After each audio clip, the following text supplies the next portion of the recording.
Shalom. Shalom. My name is Ronit. Minun nimeni on Ronit. And I'm very happy to be here in the congregation of Shalem. Ja on suuri ilo olla täällä Saalem-seurakunnan tilaisuudessa. Of course, it reminds me of Shalom. Siitä tulee mieleen sana Shalom. And of Jerusalem. Ja Jerusalem. So I'm very happy to see all this big congregation. Ilo nähdä näin valtavasti väkeä koolla. I want to mention that there are some empty seats here. Täällä edessä on vielä tilaa. And you're really welcome to sit here in the front because I think way there in the back you will not be able to see a Tulkaa lot. rohkeasti tänne eteen ja vaikka siltäkään vähän tuoleen, koska nyt valitettavasti tämä kuvaruutu on vähän täällä teiltä piilossa siellä, jotka istutte siellä päin. Niin tulkaa vaan rohkeasti, täällä on muutamia paikkoja vapaana. Yes. So let us start with our theme. Ja lähdetään liikkeelle tähän meidän päivän aiheeseen. The name is, I will change a little bit here, it's the root of Abraham. Eli tämä meidän iltapäivän teema on Aabrahamin reitti. Aabrahamin jalanjäljissä kuljetaan. The root of promise and of faith. Tämä on reitti, jolla lupaus ja usko toteutuvat. Because today we're going to follow Abraham and see why is Abraham of 4,000 years ago so relevant for us today. Ja seuraamme Aabrahamin jalanjäljissä, pohdimme samalla sitä, että miksi Aabraham edelleen 4000 vuotta noiden päivien jälkeen puhuu meille edelleen, miksi hän on edelleen tärkeä. So this is the world of Abraham, the globe at the time of Abraham, and what do we know? Tällä kartalla näette sitä maailmaa, missä Aabraham eli. In the south there is Egypt. Etelässä on Egypti. In the north there is Mesopotamia. Pohjoisessa Mesopotamia. There are the big cultures with the big rivers. Siellä oli suuret kulttuurit, laajat kulttuurit ja nuo suuret virrat, Eufrat, Tigris. And we know that Abraham came from this part of the world. Ja tiedämme, että Abraham tuli tuolta Uurin alueelta, tuolta osasta maailmaa. Today Iraq. Tämän päivän Irakista. Now, between the two culture of Egypt and Iraq of today, Mesopotamia, there was a bridge. Ja tuon Egyptin kulttuurin ja sitten Mesopotamian kulttuurin välillä oli silta. And that bridge was a little place which today is called Israel. Ja tuo silta, tuo pieni maakaistale on se alue, joka tänä päivänä on Israel. Now, at the time of Abraham, it was not called Israel yet, because Israel wasn't born yet. Abrahamin aikana sitä ei kutsuttu Israeliksi, koska Israel ei ollut vielä syntynytkään silloin. Israel is another name for Jacob, Israel on Jaakobin toinen nimi. his grandson. Oli Abrahamin pojanpoika. So, the land is Canaan, Tämä on Kanaanin maa. and you can see that the land of Canaan is a bridge between the great cultures. Ja näette, että se Kanaanin maa on kuin kapea silta noiden kahden suuren kulttuurin välissä. If one wanted to go from Egypt to Mesopotamia, he would have to pass through Canaan. Ja jos halusi matkustaa Egyptistä Mesopotamiaan, oli pakko kulkea Kanaanin maan halki. So, as we mentioned, Abraham came from Ur. Kuten mainitsin, Abraham oli kotoisin Uurista. What kind of a town was Ur? Millainen kaupunki se oli? It was not a town, it was a city. Se ei ollut mikään kyläpahanen tai pieni kaupunki, vaan suurkaupunki. The archaeologists discovered huge tower there. Siellä arkeologit ovat löytäneet tämmöisen korkean tornin. Maybe the Tower of Babel. Ehkä se oli Baabelin torni. It is 30 meters high. Se on 30 metriä korkea. So this is a very thriving culture. Eli siellä oli erittäin kukoistava kulttuuri. And we are told that father of Abraham decided to go to Canaan from Ur. Ja Raamattu kertoo meille, että Abrahamin isä Teera päätti lähteä sieltä Uurista. We know that he didn't make it because he died on the way in a place called Haran. Me tiedämme, että hän ei päässyt ihan sinne Kanaanin maahan asti, koska Raamattu kertoo, että hän kuoli Haranissa. And we don't really understand why the father of Abraham wanted to go to Canaan, Terach that is. Me tarkkaan tiedä, mikä sai Terahin eli Abrahamin isän lähtemään liikkeelle kohti Kanaanin maata. But in the book of Acts we read, mutta apostolien teoissa meille kerrotaan, that actually already in Ur, Abraham convinced Terach that there is one God and they should go to Canaan. Että siellä jo Uurissa Aabraham vakuutti isälleen, että on olemassa yksi Jumala ja hänen kutsustaan pitäisi lähteä tuonne Kanaanin maahan. All this way from Ur to Haran, it's about 1,600 kilometers. Tuo matka Uurista Haraniin on noin 1600 kilometriä. I know that in Finland it doesn't count very much. Tiedätte, Suomessa se nyt ei ole matka eikä mikään. But it is a lot of kilometers to go through.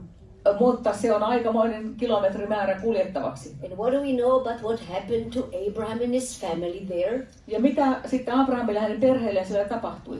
We all know almost nothing. Emme tiedä siitä oikeastaan mitään. The Bible doesn't think that it's too important for us to know about this long way. Raamattu ei pitänyt sitä niin tärkeänä siitä tuosta pitkästä matkasta, mitä tarvitsi kertoa meille.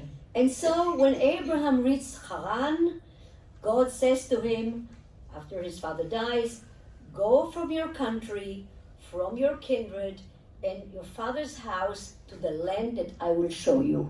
Ja sitten kun Tera kuolee, niin Jumala sanoo Abrahamille, että lähde sinun maastasi ja suvustasi, mene siihen maahan, jonka minä sinulle näytän.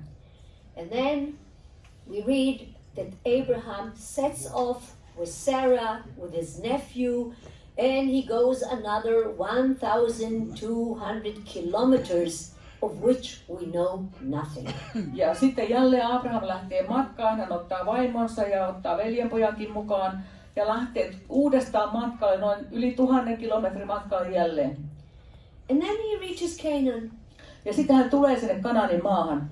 Now, how many of you have been already in Canaan? Kuinka monet teistä olette olleet jo Kanaanin maassa? I mean in Israel. Eli Israelissa. Oh yes, I can hear the echo. A lot of you. Aika monet. Yes, it is always amazing for me to see how many hands are put up. All of you have been in Israel, and I'm sure not only one time. Minua aina hämmästyttää, kun kysyn, kuinka monet ollut Israelissa, kun niin monet kädet nousee ja monet teistä varmaan olette olleet siellä monta kertaa. So I don't have to tell you too much about what the land looks like. Eikä minun ei tarvitse teille kovin paljon selittää, miltä se maa näyttää. But we do have here a map that reminds us of the land of Israel, Canaan in Abraham's time. Tässä on meillä kartta, joka muistuttaa meitä siitä Israelista ja Kanaanin maasta. And we have here also a kind of map that shows us the different topographical areas. Tässä on myös tällainen topograafinen kartta, mistä näkyy pinnanmuodostukset. Near the Mediterranean Sea, lähellä Välimerta there is a big coastal plain. on suuri rannikkotasanko. Anybody knows which town is now there in this coastal plain, an important town there? Mikä tärkeä kaupunki tänä päivänä sijaitsee tuolla rannikkotasangolla? It's not usually the place that you visit. Sometimes you do. Siellä ei usein käydä, mutta joskus turistit sielläkin käyvät. Tel Aviv. Eli Tel Aviv on sillä alueella. Okay, that's not your main purpose when you visit Israel, is it? Mutta Tel Aviv ei ole pääkohteita silloin, kun käydään Israelissa. Yet, there was a very important road that passed here. Mutta sillä rannikkotasangolla kulki erittäin tärkeä reitti, tie. This was that international road that joined between Egypt and Mesopotamia. Ja siellä kulki se kansainvälinen tie, joka yhdisti Egyptin ja Mesopotamian. Then we have the mountains. Ja sitten tulevat vuoret, The Galilee, Galilea, a big valley called the Valley of Jezreel, ja sitten Israelin tasanko, suurin tasankoalue, the mountains of Samaria. Samarian vuoret. Which important town is in the Galilee, by the way? Ja mikä tärkeä kaupunki sijaitsee Galileassa? Tiberias is, yes, near the sea. And Nazareth. Ja Nasaret, Tiberias ja Nasaret. Which town is in Samaria? Mikä kaupunki taas Samariassa? Sychem. Sichem. Shem. And which towns are in the mountains here, which are the mountains of Judah? Sitten Judea? tulevat Juudean vuoret, mitäs kaupunkeja siellä on? We have Bethel near Jerusalem, Siellä on Bethel Jerusalemin lähellä, Bethlehem, Hebron, Hebron at the very south we have Beersheba. ja sitten aivan etelässä Beersheba. So I'm sure you know those places. Ne on teille varmasti tuttuja paikkoja. Now, from here we have the Jordan Valley. Ja sitten siitä eteenpäin, kun mennään alaspäin, tulee Jordanin laakso. The Sea of Galilee, the Jordan River, Galilean järvi, Jordan joki and the Dead Sea. ja kuollut meri. And then beyond Israel we have the Transjordan Mountain. Ja sitten siellä laakson toisella puolella ovat Transjordanian vuoret. On the Transjordan Mountain there used to be also a very important road. It used to be called the King's Road. Ja Transjordanin vuorilla oli myös tärkeä reitti, kuninkaiden valtatie. Let's just look briefly at those places and those main roads. Ja katsotaan vielä tässä näitä pääteitä. This is known as the International Road from here, from Egypt, along the coastal plain, Tässä on se all the way to Mesopotamia. kansainvälinen kauppatie Egyptistä Mesopotamiaan, kulkee tästä rannikolta. And then we have the King's Way, which is Transjordan Mountain. Sitten on tämä kuninkaiden tie Transjordanian vuorilla. But from those very important roads, which place has really remained in our mind? Mutta mikä osa näistä kaikista teistä on jäänyt tähän päivään asti meidän mieliin? Not very much. Ei kovinkaan paljon. Mitä on jäänyt jäljelle näistä Does teistä? anybody remember this tell? Muistatteko tämän rauniokukkulan tellin sieltä Israelista? Monet on käyneet täällä. An archaeological mound? Arkeologinen kaivaus. This is Megiddo. Megiddo, Tell Megiddo, Armageddon. eli se Armagedonin vuori. So on this big international road we have actually the most important thing to us to remember is the ruin of Megiddo. Eli mitä on jäljellä tästä tärkeästä reitistä, kauppareitistä, on tämä Tel Megiddo rauniokumpu. Now we can see that it has nothing to do with Abraham, all those roots. Mutta näillä reiteillä ei ole mitään tekemistä Aabrahamin kanssa. Let us now see how Abraham comes to the land finally. Katsotaan nyt, miten lopulta sitten Aabraham pääsee luvattuun maahan. We assume that he crossed the Jordan River, Oletamme, että hän ylitti Jordan joen, went up the mountain, nousi vuorelle and his first station was in Shechem. ja hänen ensimmäinen pysähdyspaikkansa tai se meidän leiriyty oli Siikkem. With the students of the Bible translators, we actually were looking to see the Jordan River where we assume that Abraham entered the land. Tässä kuvassa näkyy, kuinka Raamatun käänteen kanssa olemme siellä katsomassa Jordanin laaksoon ja siihen oletettuun paikkaan, mistä Abraham tuli maahan. And here you can see how we actually read the text. Ja siinä sitten sillä paikalla luimme siihen liittyvän tekstin. Then with the students, we went to the first place that he came to, which was in Shechem. Ja sitten opiskelijoiden kanssa menimme tähän ensimmäiseen paikkaan, johon Abraham tuli, eli Siikkemiin. Let us look a little bit at the landscape of Shechem. Ja katsotaan vähän, miltä Siikkem näyttää, minkälaiset maisemat siellä on. We can see here a fertile valley or plain Siinä on hyvin viljava tällainen tasankolaakso and two mountains. ja 2 vuorta. Let's remember them. Ja muistetaan nuo vuoret. Mount Gerizim Garissimin vuori and Mount Ebal. ja Ebalin vuori. And Shechem is in the middle. Ja siinä keskellä on Siikkem. Now in Shechem itself there is a certain place where actually Abraham pitched his tent. Ja Siikkemissä on sellainen paikka, jonne Abraham pystytti telttansa. And let's see how the name is called. Let's read it. It's from Genesis. Ja luetaan sen tuosta ensimmäisestä Mooseksen kirjasta. Abraham kulki maan halki Siikkemin seudulle Mooren tammelle asti. Siihen aikaan maassa asuvat kanaanilaiset. Siellä Herra ilmestyi Abrahamille ja sanoi, sinun jälkeläisillesi minä annan tämän maan. Niin Abraham rakensi sinne alttarin Herralle, joka oli ilmestynyt hänelle.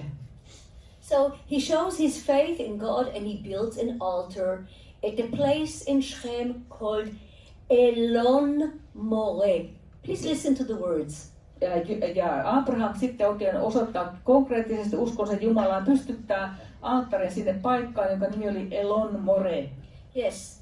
Okay, some pictures just to show how fertile the area is. Here, I just passed through them. Tässä näette kuvia, miten viljava tuo seutu on. But I want to talk about Elon, and then I will speak about more. Mutta mä haluan nyt puhua tästä paikasta, tästä sanasta elon ja more. We have here two trees. Tässä kuvassa näette kaksi puuta. One is an oak and one is a terebinth. Toinen on tammi, toinen on terebintti. They look quite the same. Ne näyttävät aika samanlaisilta. And this is why sometimes translators write it is Elon. One is called Elon and the other one is called Alon. Ja sen takia jossakin kirjoituksessa sanotaan, että toinen näistä puista oli elon puu ja toinen alon. There are two different trees. Ne ovat kaksi eri puuta, usein käännetty samalla sanallakin. But this is because they sound almost the same and they look almost the same. The Bible translators don't know what to write, terebinth or oak. Ja aina Raamatun käyttäjät eivät tiedä, mistä puusta on kyse ja käyttävät ehkä samaa sanaa, koska ne on niin samantapaiset. It doesn't really matter that much unless you really love to know different plants, so you can see the difference. Sillä ei ole käytännössä niin suurta merkitystä, eli oikein erityisesti rakasta kasveja, mutta tässä kuvassa näette näiden kasvien eron. Those are the fruits of the elon, and here are the fruits of the alon. Tässä on elon kasvin noita hedelmiä, sitten tässä taas alon. Both have on as an ending. Kummankin kasvin nimi, puun nimi päättyy on päätteeseen. Typical in Hebrew, like Gidon. Se on hyvin tyypillinen, miten hebrean kielen sanat päättyvät.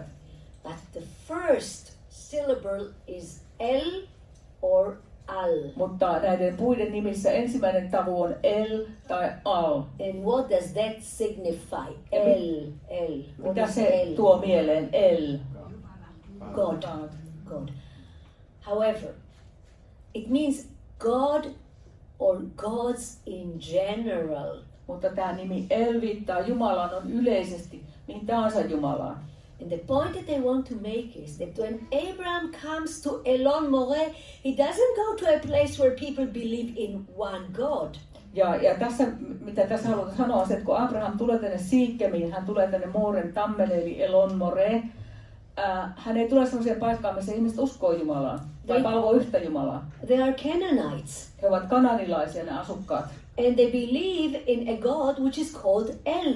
Ja yksi jumalista on Jumalan nimi on El. One of many gods that they had. Yksi monista sen kansan jumalista, joihin he uskoivat. And they used to worship trees. Ja tuo kansa palvoi puita. The trees are very impressive and they live forever. Ne puut ovat hyvin vaikuttavia, ne elävät ihan siis tuhansia vuosia jopa. So they actually gave to those trees names of God. Eli kanalaiset antoivat puille Jumalan nimiä. I must tell you that till this very day there are still people who worship trees. Ja tänäkin päivänä on ihmiset, jotka palvovat puita. Yes. This is one of those trees that is worshipped, and this is the reason it wasn't chopped off. Ja tässä on yksi näistä puista, jota palvottiin, ja tämä on yksi syy siihen, miksi se on edelleen pystyssä. Sitä ei ole kaadettu, koska se pidettiin pyhänä. In this picture I took on top of Mount Gerizim.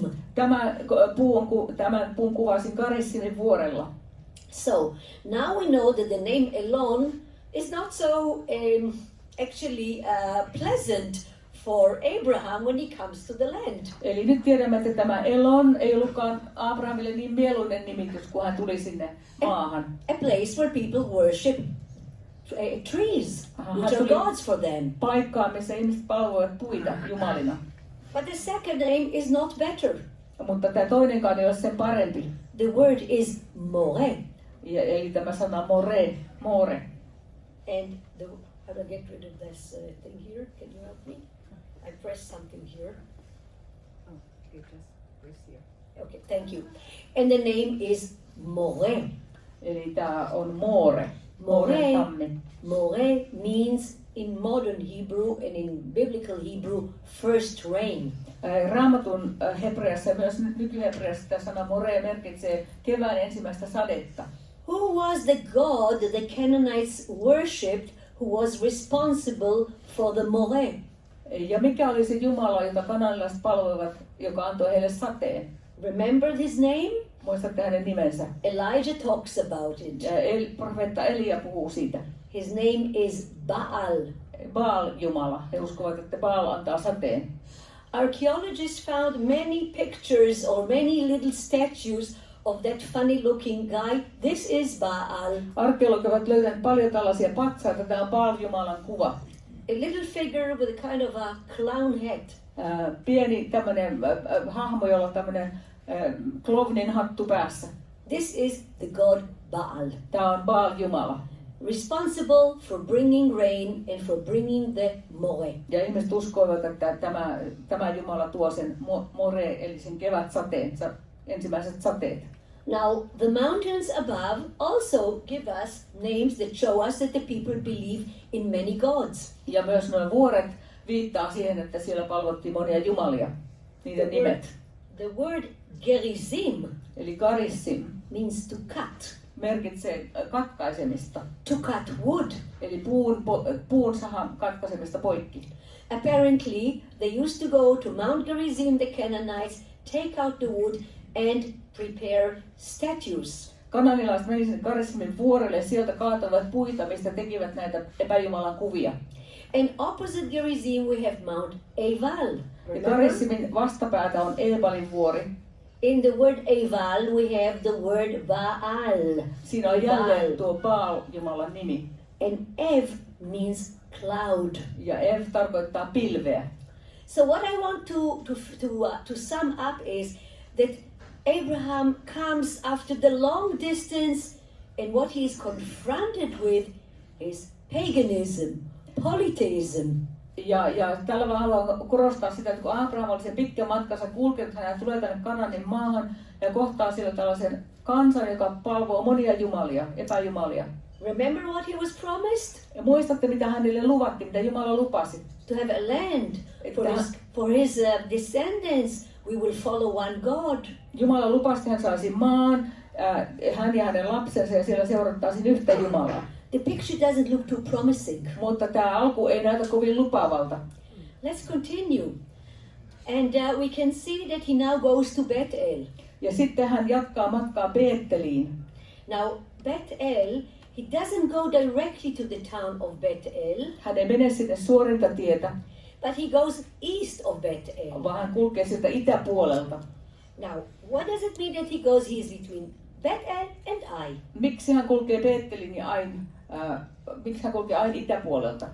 Basically, it means that he cannot go on the main road that goes to Bethel. Se tarkoittaa sitä, että hän ei voi kulkea sitä päätietä, joka kulkee suorinta reittiä näiden kaupunkien välistä. This main road, which is not an international road, tämä päätie tässä ei ollut kansainvälisiä kauppateitä. Used by local people. Se oli paikallinen tie, paikalliset ihmiset käyttivät sitä. Was a road that you can see have many points and many twirls. Siinä on paljon mutkia, se ei ollut mikään suora tie. It goes through the mountains and through the hills. Siellä on vuoria ja kukkuloita. And it was very fertile. Se oli hyvin viljavaa aluetta. So Abraham doesn't feel comfortable to go on that road, and he goes on what we see here, the pink road. Mutta Abraham ei tuntunut olevansa siellä oikein turvassa, niin hän lähti tätä vähän sitä vierestä kulkevaa reittiä. Does anybody remember what happens when you go east of Jerusalem? Muistatteko, minkälaista maisemaa tulee, kun mennään Jerusalemista itäpuolella? It's already a desert, Siellä or on semi-desert area. Se on sellaista puoliautiomaa aluetta. So with the students, we follow that trail, and this is what it looks like. Ja opiskelijoiden kanssa me kuljemme sitä reittiä, tämän näköistä siellä on. By the way, this is April, so it's after the rainy period. Nämä kuvat on otettu huhtikuussa sateiden jälkeen. But it is quite dry. Mutta silloinkin siellä on aika kuivaa. Here and there are goats and sheep. Siellä täällä näkyy vuohia ja lampaita. And we can see here that Bedouins actually live here, nomadic people. Siellä asuu tällaisia paipentulaisia, jotka edelleen kulkee karjan kanssa, eli beduineja. Abraham, as a foreigner, doesn't feel the comfort and the security to walk on the main road, so he takes a side way. Abraham oli vielä uusi tulokas sillä alueella. Hän ei tuntenut oloaan turvalliseksi, vaan hänen piti kulkea syrjäteitä. So let us see why he didn't feel so comfortable. Ja katsotaan tästä kuvasta, videosta näette, miksi näin oli. I think you should help me out.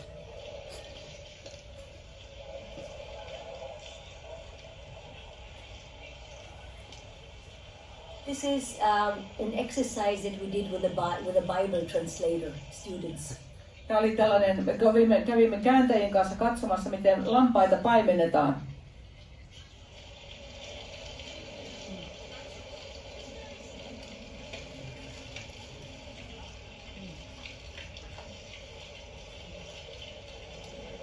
We're following a young shepherd. Ja seurasimme nuoren paimenen työtä.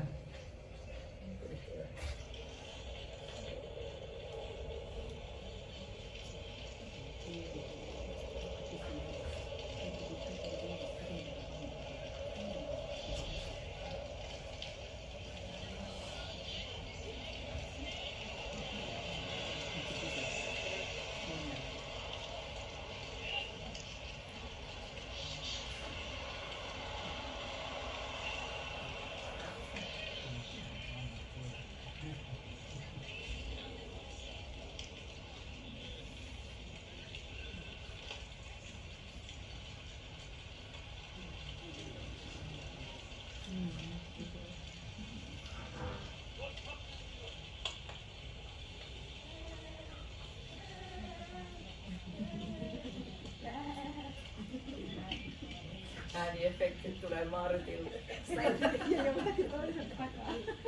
Look how the traffic stops. Everything stops. Liikenne pysähtyy, kun lampaat menee yli.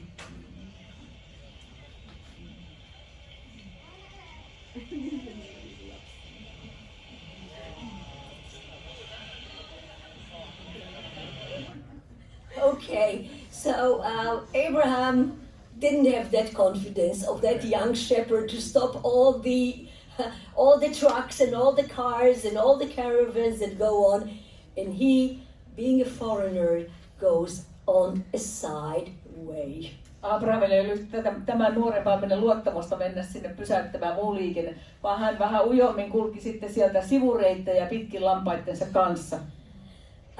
Okay, so the place Bethel was used to be called Luz before it was Bethel. Bethel is how Jacob called it.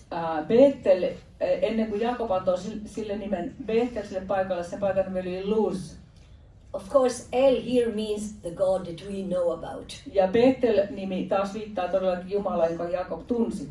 But the name Luz reminds us of another tree. Mutta tämä Luz, alkuperäinen nimi, eli Luz viittaa toiseen puuhun, joka on meille tuttu. 2 days ago we actually made a celebration about this tree because it's now in full beautiful blossom. Ja Israelissa pari päivää sitten vietettiin tällaista puiden juhlaa. Ja nyt nämä puut ovat täydessä kukassa Israelissa. And this is the almond tree. Tämä on mantelipuu. Now, probably it was also a tree that people used to worship. Todennäköisesti se oli myös sellainen puu, jota ihmiset palvoivat. Now, I want to put in parentheses something about the almond tree and how it is referred to in the Bible. Mutta mä haluan nyt tässä vähän suluissa kertoa vähän siitä, miten Raamattu puhuu mantelipuusta. Now, of course, there is no worship of trees when it is associated with God, the God of Abraham. Mutta Abrahamin Jumalasta, kun puhutaan, hän ei koskaan liity puiden palvomiseen. However, in the description of the menorah, mutta kun Raamatussa kuvataan menorah, kynttilä jalkaa, if you will look and read the description of how to build it, you can see that the almond flower is very closely knit to how the menorah is built. Jos luette Raamatussa ne ohjeet, miten se menorah piti valmistaa, sieltä löytyy hyvin tarkasti, miten se liittyy mantelipuuhun. In fact, the menorah almost looks like a tree. Itse asiassa menorah näyttää vähän niin kuin puuta, mantelipuuta. So, there is no holy trees. Eli Israelissa ei ole pyhiä puita. But there is also no, I'm not interested in nature. There is not. This is not part of what the Bible says. There is no rejection of Mutta nature. Raamatussa luonto on kuitenkin erittäin tärkeä. So this connection between God and His people is conveyed in the menorah, and in its description the almond tree plays a role. Eli tämä yhteys, joka Jumalalla on kansansa, siinä tämmöinen mantelipuu on hyvin tärkeä symboli. Well, I won't really go into why, but because it takes another time and we will just continue. Just remember that anybody who wants to know, I can explain to you more in detail why the almond tree was chosen. Mutta ei mene tässä nyt siihen yksityiskohtiin, koska aikaa riitä, mutta jos joku haluaa tietää, niin vaan kertoa erikseen, miksi nimenomaan mantelipuu valittiin täksi menoran symboliksi. Now, the test of Abraham go further.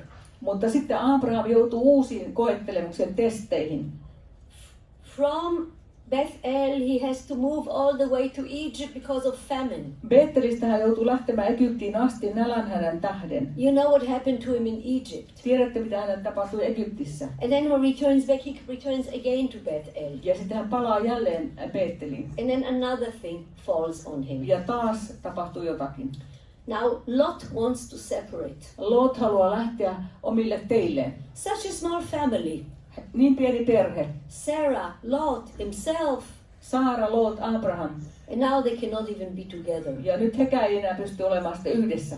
So, very gracefully, Abraham says to Lot, you choose whichever land you want. Ja hyvin sitten avokätisesti Abraham sanoo Lotille, että valitse sinä, minne sinä haluat mennä. We can see now the Jordan Valley at the bottom, very fertile, very green, which Lot chose for himself. Ja tuolla kuvassa laaksossa näkyy hyvin viljava Jordanin laakso, jonne sitten Lot päättää lähteä. From here, Abraham goes to the area of Hebron. Ja Abraham lähtee sitten Hebronin seuduille. And again, the place is known as Elon Moreh. Elon Mamre. Elon Mamre. Hän menee Mamren tammistoon. The terebinth of Mamre. Elon Mamre, itse asiassa se on Mamren terebintti, eikä tammi. Again, a pagan environment. Se on jälleen pakanallista aluetta. Many things happen in Hebron. Ja siellä Hebronissa tapahtuu monia asioita. And perhaps one of the good things that happened to Abraham was when he was in Jerusalem. Ja ehkä yksi hyvä asia tapahtuu siinä, kun hän kulkee siellä, hän tulee Jerusalemiin. After returning from a battle and bringing back Lot, his nephew, who was kidnapped, Kun hän palaa pelastamasta veljepoikansa Lotia, he meets the king of Salem, hän tapaa siellä Saalemin kuninkaan sillä matkalla, Melchizedek. Melkisedekin. He welcomes him, Ja hospitality. Melkisedek toivottaa hänet tervetulleeksi. And it is the first time that Abraham meets a kin to the idea of a belief in one God. Ja ensimmäisen kerran Abraham tapaa jonkun toisen, joka myös uskoo yhteen Jumalaan. This of course foretells us the role of Jerusalem, Ja tässä jo nähdään profeetallisesti Jerusalemin merkitys. which will be later on. Ja myöhemmin tästä paikasta tulee keskeinen. Now, we're looking at the area of Hebron. This is where actually Abraham is Ja nyt ollaan grazing. Hebronin alueella, täällä Abraham on karjoineen. And it's quite a huge area because he has to move with his sheep and the goats all the time. Se on suuri alue, koska hänen pitää jatkuvasti olla laumoinen liikkeellä. I'm going to skip through a few landscapes. You don't have to look very deeply, but just to get an idea where he is grazing. Ja katsellaan näitä maisemia, missä hän karjoineen liikkuu, tämän näköisissä maisemissa. This is the kind of landscape around Hebron. Tällaista maisemaa on Hebronin lähellä. Good for shepherds, Siellä se on hyvää paimentamisaluetta, not so good for farmers. mutta ei niinkään vaan maanviljelysaluetta. And we know that he is a shepherd because he lives there in a tent. Tiedämme, että hän oli paimen, koska hän asui teltoissa. And this is a tent where he can show his hospitality. Ja teltassa hän osoitti vieraanvaraisuutta. Hän mielellä otti vastaan vieraita. We're here the students in a tent, Tässä experiencing a tent. olemme Raamatun käänteen kanssa tutustumassa telttaan, minkälaisen peruin teltta Abrahamin teltta oli. We read in the Bible that the tent is divided. Sarah hears something and laughs. Raamatussa kerrotaan siitä, kuinka siellä teltassa Saara salakuuntelee keskustelua ja nauraa, kun kuulee, mitä siellä puhutaan. To laugh means Yitzchak. Yes. Nauru on hebraaksi Yitzhak. And Abraham believes. Ja Abraham uskoo. Yes. This hospitality that I'm speaking about, it is part of living in a tent. You can see it right here. Tässä on sitä Abrahamin vieraanvaraisuutta. Here is a Bedouin who is welcoming very important people in the Israeli politics. Tässä on beduin, joka ottaa vastaan tärkeän israelilaisen johtajan siellä teltassaan. Tunnistatte varmaan, kuka hän on. You recognize some of them? Yes. Who do you see? Moshe Dayan. Siinä on Moshe Dayan. Yes, some other important people. Ja muita poliitikkoja. Taitaa olla Sharonkin siellä. The Bedouins always say, this hospitality we learned from Abraham. Ja tämän päivän beduinit sanoo, että tämän vieraanvaraisuuden me opimme Aabrahamilta. After all, they are the children of Ishmael. Sillä he ovat taas Ishmaelin lapsia. The other son of Abraham. Abrahamin toisen pojan lapsia. And Abraham needs to move. Ja Abrahamin pitää lähteä taas liikkeelle. And this time he is going to the area of Beersheba. Ja sitten hän siirtyy Beersheban alueelle. Now, if we're looking at this map, you don't have to look at it too deeply, but there is one thing that I want to show you about Beersheba. Tästä kartasta näkee hyvin selvästi yhden seikan. Nyt ollaan tuolla alueella Beershebassa. This red line Tämä here punainen raja tässä shows us the rainfall per year. Osoittaa sitä, kuinka paljon sadetta saadaan tuolla alueella. And this area south of Beersheba gets less rain than Beersheba. Ja tuo alue Beersheban eteläpuolella, siellä sataa vieläkin vähemmän kuin Beershebassa. Beersheba is at the border of the desert. Beersheba on siellä aivan autiomaan laidalla. Sometimes there is a lot of rain and some there is very little rain. Joskus siellä sataa runsaasti ja joskus taas hyvin vähän. So you never know what it's going to be like. Koska etukäteen ei oikein tiedä, kuinka paljon sadetta tulee. I think this year we've really had a very atypical year of not being sure what will happen. Ja tänä vuonna erityisesti Israelissa on ollut sellainen vuosi, että ei oikein tarkkaan tiedetä, että minkälainen sade saadaan. Until a week and a half ago, everything was dry in the area of Beersheba. Puolitoista viikkoa sitten vielä kaikki oli aivan kuivaa Beersheban alueella. And only now we are receiving rain finally. Ja vasta nyt lopultakin saadaan sadetta. So look what the area of Beersheba looks like. Tältä siellä Beersheban alueella näyttää. This is a good year. Tämä on hyvänä vuotena, kun on saatu sadetta. Where you can graze. Ja siellä voi laiduntaa hyvin. And this is how it looks before it rains. Ja tältä näyttää ennen kuin sateet tulevat. Or during the summer. Tai kesällä. Yes. So to live in this area, this is exactly what you have to know. You are never sure of what will happen. Ja kun tällaisella alueella eletään, ei koskaan tarkkaan tiedä, minkälainen vuosi tulee, mitä tapahtuu. But this is actually where Abraham feels mostly at home. Mutta tällaisella alueella Abraham viihtyi kaikkein parhaiten. And from now on he is going to make his center and in home in Beersheba, in that difficult area. Ja hän asettuu sitten sinne Beershebaan, sinne hän kotiutuu sen hyvin vaikealle alueelle. So it's not a fertile Shechem and not a fertile Bethlehem, it is this not very sure climate in Beersheba where he's going to make his home. Ei sinne viljavaa Siikkemiin tai Betlehemiin, vaan tänne Beershebaan, missä ei aina tarkkaan tiedä, minkälainen sato saadaan. And we're going to see that from now on he is going to take some very affirmative actions. Ja tiedämme, että tästä eteenpäin Abraham toimii vähän eri tavalla kuin ennen. For example, there is a problem with the king of Gerar, and he makes an oath with him. Esimerkiksi hänellä on ongelmia Gerarin kuninkaan kanssa ja hän vannoo valan tämän kanssa. Shepherds are fighting about water, of course. Siellä paimenet keskenään taistelevat vedestä tietysti. And so he digs a well. Ja Abraham kaivaa kaivon.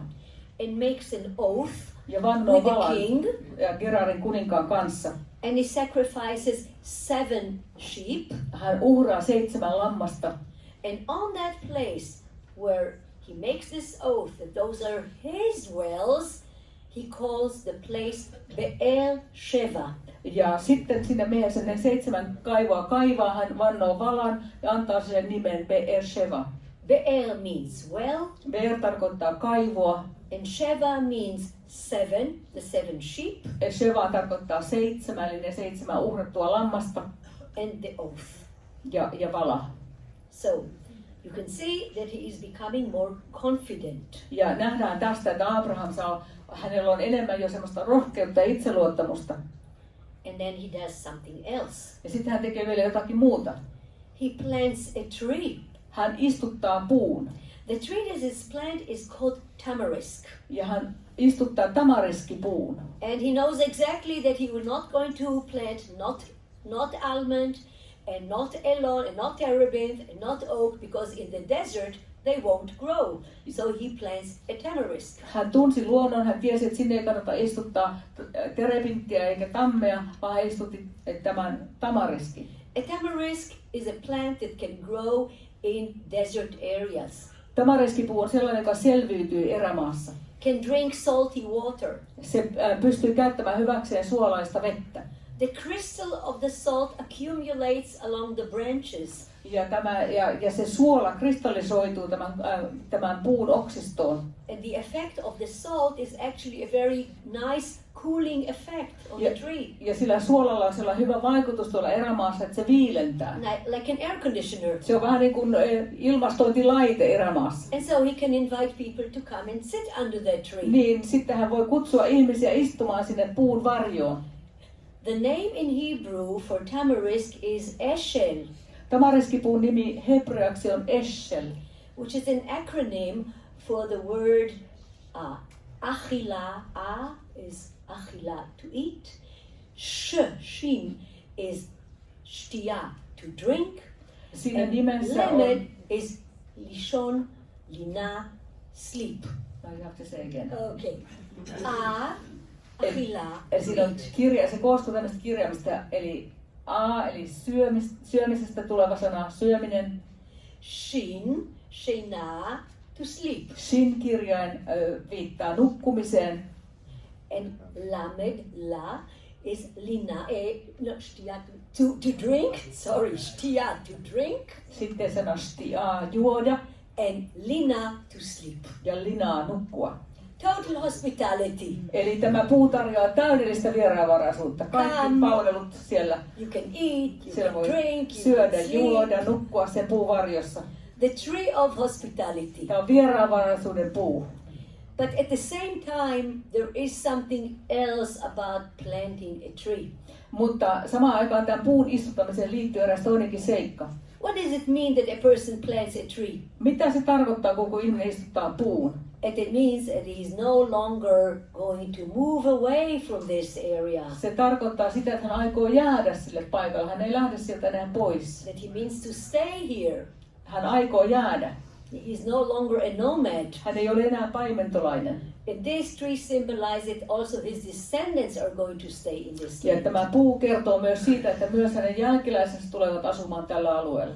You see that the Abraham that we saw at the beginning is not the same Abraham as we meet in Beersheba. Se sama Aabraham, joka tavattiin siellä alussa, ei ole enää sama mies nyt, kun hän on täällä Beershebassa loppujen lopuksi. And then of course we still have the story, another test that he has to go near Jerusalem, where he almost sacrifices his son Isaac. Hän jälleen joutuu sitten uusiin testeihin Jumalan edessä, kun Jumala pyytää häntä uhraamaan Iisakin siellä Jerusalemissa. And now we are coming to the final thing that actually Abraham does. And this is the transaction of buying land. Ja sitten vielä viimeinen asia, jonka Abraham tekee, hän ostaa maata. Now, when Sarah dies in Hebron, he decides to buy land. Kun Saara kuolee Hebronissa, Abraham päättää ostaa maata. Not just a cave, Hän ei osta pelkkää luolaa, but the whole field which is with it. vaan koko pellon, joka ympäröi sitä luolaa. Now, you could think that he bought a lot of land. He didn't. It's a small piece of land. Se ei ole kuitenkaan mikään suuri kiinteistöalue, pieni maatilkku. But again, it is symbolic. Mutta jälleen se on vertauskuvallisesti tärkeä asia, minkä hän teki. I am now here in this land and I have part of it here. Ja sillä tavalla hän julisti, että mä olen nyt osa tätä maata. So, the root of Abraham shaped the future events in the history of the people. Ja Abrahamin kulkema reitti muovasi kansan historiaa. It's not international roads. Hän ei kulkenut niitä kansainvälisiä kauppateitä, It's a little road in the mountain. vaan pientä vuoripolkua. But look how it shaped the future. Mutta näet tästä kaikesta, miten se muokkasi kansan historiaa. Se vaikutti historiaan. What happened in Shem? Mitä tapahtui Siikkemissä? This is the covenant of Joshua with all the 12 tribes, and they make the covenant with God. Siellä Joosua teki liiton Jumalan kanssa, kun hän toi kansan luvattuun maahan. Bethel became a very important center. Before that, Shiloh. How many hundreds of years did the people of Israel stay in Shiloh? Shiloh is between Shem and Bethel. Betelin ja Shilon kaupunki on myös tuolla alueella. Oh, we don't have Shiloh. Oh, sorry, this is Shiloh. No, I don't. Let me see what we have here. I think we have. Okay, we have here. Sorry, Bethel. Eli Bethel. What became of Bethel? Mitä Bethelistä tuli? It was a capital. Se oli pääkaupunkina pitkään. A very, very important city, a very important town. Siitä oli hyvin tärkeä kaupunki. And then we have Shiloh also on that route. Ja sillä reitillä on myös Shiloh. For hundreds of years, the Ark of the Covenant was there. It was the capital of all the tribes of Israel. Ja satoja vuosia liiton arkku oli siellä. Se oli heimojen pääkaupunki. We have Rachel's tomb that till this very day we can see it. Ja Raakelin hauta vielä tänäkin päivänä nähtävissä. Of course, Bethlehem. Ja Bethlehem. Who was born in Bethlehem? Kuka siellä syntyi? David was born. Jesus was born. David They're from ja Jeesus Bethlehem. olivat kotoisin Betlehemistä. And of course, Hebron, which is still this very day one of the oldest cities in the world. Ja Hebron, tämän päivän maailman vanhimpia kaupunkeja tänä päivänä. And let's not forget Little Jerusalem. Ja sitten ennen kaikkea pieni Jerusalem. The name of Jerusalem is Zion. Jerusalemin nimi on Sion. The word Sia means desert. Sia merkitsee autiomaata. Not the most important town, not like Megiddo. Ei ollenkaan mikään merkittävä tärkeä kaupunki niin kuin Megiddo oli tuohon aikaan. A place off the main road. Se oli paikka syrjässä vähän pääteistä. Very close to the desert. Hyvin lähellä autiomaata. And look what happened to this city. Ja mitä tälle kaupungille tapahtuikaan? During the time of Jesus, Jeesuksen aikana. thousands of people come for a pilgrimage. Tuhannet ihmiset tulivat pyhiinvaellusmatkoille sinne. And today it is the capital of the state of Israel. Ja tänä päivänä se on Israelin pääkaupunki. I will end with that point and let's just think how it all started. Ja tähän nyt päätän, mutta pidetään mielessä, mistä kaikki lähti liikkeelle, mistä kaikki alkoi. With a shepherd who came with a small family, paimen, joka toi pienen perheensä, who was given a promise, jolle annettiin lupaus. and he was full of faith that it will be fulfilled. Hän uskoi, että se lupaus toteutetaan. Thank you. Kiitos.